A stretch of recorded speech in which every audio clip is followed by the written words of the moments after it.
this new film, Highlander, which they've done the music for. We wanted to find out if it was featured songs throughout the soundtrack or just incidental music. Well, actually, as with most things, we got really very involved, actually, at the end. We were working very closely with Russell Mulcahy, the director of the film, who's a rock and roller at heart, you know.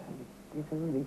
We've done a lot of rock videos, Oh, yeah, I mean, I know, I wouldn't be surprised if he was probably the most successful video director in the world, definitely in the top 3, you know.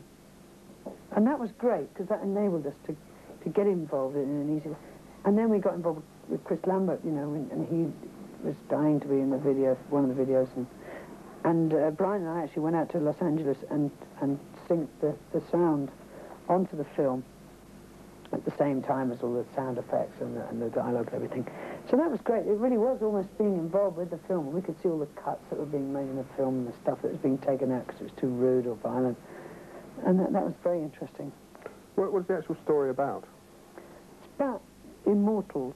In fact, I must admit, I thought from day one that the name of the film was wrong. I think it should have been called The Immortals, actually, because I think it's a much stronger title. And it tells people basically what the film is about, whereas Highlander doesn't mean something as subtle, you know, to the average American. And we're going to see A Kind of Magic, which is a song that you wrote for the film, in a minute. How does that actually fit into the film? Well, it fits in really. It's a couple of times. Chris Lambert says this, the line. He says, it's a sort of flippant way of explaining away his ability to not be killed. He said, hey, you know, it's a kind of magic.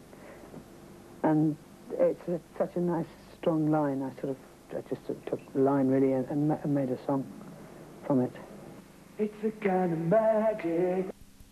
A Kind of Magic, that's Queen, and that's Jenson's Dimensions from Skytrax for this week. I hope you've enjoyed it, and thanks very much to our featured guest this week, who was Roger Taylor. I hope you'll join us next week for another special here on Dimensions on Skytrax, and we're going to leave you with Queen's It's a Hard Life.